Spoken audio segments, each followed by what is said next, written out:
माननीय न्यायमूर्ति चंद्रचूड़ जी, आज का विषय है अनदेखी से पड़ा हुआ माहौल। अनदेखी हमारे समाज का सबसे बड़ा कीड़ा है, जिसमें कैंसर पूर्ण तरह से लग चुकी है। स्टेट गवर्नमेंट से लेकर के मैं सेंट्रल गवर्नमेंट तक जब उसके कार्य क्षेत्र को देखता हूँ तो बहुत सारे समस्याओं पर लीडर का ध्यान गया ही नहीं। और ऐसे भी सबसे बड़ा अनदेखी मैंने पिछले एपिसोड में समन केंद्र के बारे में बताया। उसमें से चाहता तो राज्य सरकारें, सभी राज्य सरकार ऑल ओवर द स्टेट में सभी राज्यों के मंत्री से एक मीटिंग कर इसका रास्ता निकाला जा सकता था। और समन केंद्र का धरातल पर रखना सबों की जिम्मेदारी थी। फिर देश है, देश की राजनीतिक तंत्र है, ये जैसे तैसे चलाते कोई बात नहीं। लेकिन अनदेखी में अभी वर्तमान सरकारें इतिहास के पन्नों से जुड़ गए हैं। अनदेखी पर वो नंबर 1 पर है। जबकि मैंने 2003 में क्लाइमेक्स बनाकर 2009 में सरकार को जगाया कि आप करेंसी जैसे ही चेंज करेंगे, पहला काम होगा आपका समन केंद्र, इसके बाद ही किसी बजट में आप पैसा लगाएंगे। तो बजट इस प्रकार से तैयार होता है,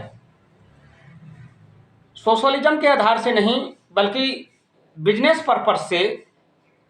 पिछले सरकार ने भी और वर्तमान सरकार ने भी बजट को तैयार किया और जनता को दिखाया कि हम नए नए स्कीमों से आपको लोक लुभावन कर रहे हैं। ये कोई ज़रूरी नहीं था जिसमें जनता का लाभ न हो, जनता इस लाभ से पूरी तरह से उधार न हो, तो ऐसे कार्य का क्या फायदा। तो अनदेखी में समन केंद्र सबसे ऊपर है हमारा विषय। ये व्यक्तिगत नहीं, ये सामूहिक दृष्टिकोण से सारे समाज के व्यवस्थित के लिए लिखा गया था और आज से नहीं 2003 से ही बोलता आ रहा हूँ। उनके नक्शे भी दे दिए गए, मेरे हाथ से लिखा हुआ, और 40 पेज का पेपर मेरे हाथ से लिखा हुआ, वो भी मैं 2003 में ही पिछले सरकार को सौंप दिया था।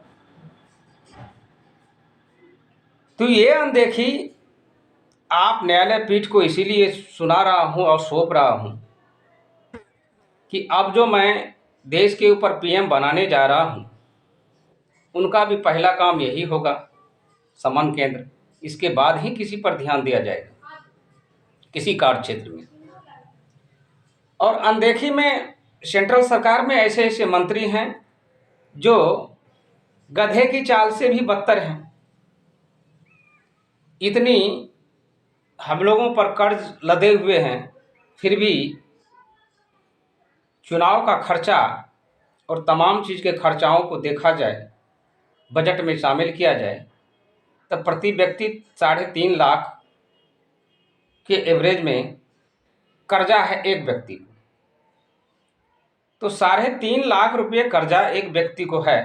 पता नहीं ऑल ऑर्गेनाइजेशन के आंकड़ा के अनुसार, मैं नहीं बता सकता, ये तो डिपार्टमेंट के लोग ही बताएं। तो इतने कर्ज एक आदमी पर 130 करोड़ की जनसंख्या, अब तो 140 करोड़ की जनसंख्या पर है। तो 140 करोड़ की जनसंख्या में 3.5 लाख रुपये प्रति आदमी पर एक कर्जा का बोझ है। जनता, हर जनता सजग नहीं है। जो सजग है वो सवाल कर रही है, और जो सवाल करते हैं और बताते भी हैं, मैं बताते भी आ रहा हूँ। और किसी भी स्कीम के पहले मैं सजेशन देता हूँ और इसके बाद फिर नक्शा बना के तैयार करके धरातल पर दे भी दिया। फिर भी इतना बड़ा अनदेखी सेंट्रल सरकार को नहीं करना चाहिए था। माना कि हम सब भारतीय हैं और भारतीय व्यवस्थाओं में एक दूसरे लीडर का हाथ बटाना, एक दूसरे का सहयोग करना हम लोगों की जिम्मेदारी बन जाती है। अब हम लोगों की पहली जिम्मेदारी ये है कि जो अनदेखी किया है वो बाहर निकल जाए। आपके ऐसे आदमी की ज़रूरत नहीं है, ना ऐसे सदस्यों की ज़रूरत है। तो अनदेखी तब हुआ है जब 554 में से सदस्य में से अगर आधा से अधिक गधे निकल जाए और गधे पर कितनों वजन लाद दिया जाए तो गधा सिर्फ खींचने का काम करेगा। भाई सरकार खींचने का काम कर रही है, समाधान के लिए नहीं। तो यहाँ खींचने के लिए नहीं, वजन खींचने के लिए नहीं, वजन किस हिसाब से दिया जाए, किस हिसाब से वजन कम किया जाए, ये सरकार के हाथ में है। कंट्रोल पावर उनके हाथ में है। मैं तो सिर्फ सजेशन दे करके समझा सकता हूँ, दिखा सकता हूँ। अब मेरे लिए न्यायपीठ ही एकमात्र रास्ता बच गया है जिसको मैं कहने सुनने का एक अधिकार रखता हूँ। तो अनदेखी में हमारे स्टेट के माननीय नीतीश कुमार भी नंबर 1 पर हैं और सेंट्रल सरकार में हमारे प्रधानमंत्री जी भी नंबर 1 पर है। इतिहास में नाम चले गए कि अनदेखी का पहला प्रधानमंत्री माननीय मोदी जी, और झूठ बोलने वाला प्रधानमंत्री माननीय मोदी जी। इन्होंने इतिहास में 5 नाम कमाए, और नाम कमाने के बाद अच्छा नाम कमाए हैं। बुरा हो या अच्छा हो, 2 ही नाम कमाते हैं आदमी।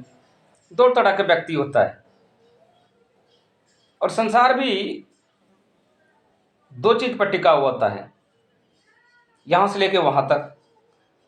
और मनुष्य का बाजू भी 2, जाति भी 2, स्त्री और पुरुष, धर्म अधर्म, धरती आसमान, दिन और रात। मतलब ऐसी कथाओं मैंने आज से 25 वर्ष पहले 4 पन्नों में लिखा, समझाने हेतु, ताकि और सदस्यों को भी समझ में आ जाए। तो एक भारतीय लिसनर होने के नाते मैं जो भी प्रयास मुझे जिस क्षेत्र में करना था मैंने किया, समझाया भी। अब समझने का है उन आदमियों को कि किस तरह से मुझे एक दूसरे का सहयोग लेना है, कैसे करना है, उन आदमियों को समझना है। इन्हीं चंद शब्दों के साथ मैं अपने मुख को विराम देता हूँ। जय भीम, जय भारत, जय रविदास, नमो बुद्धाय।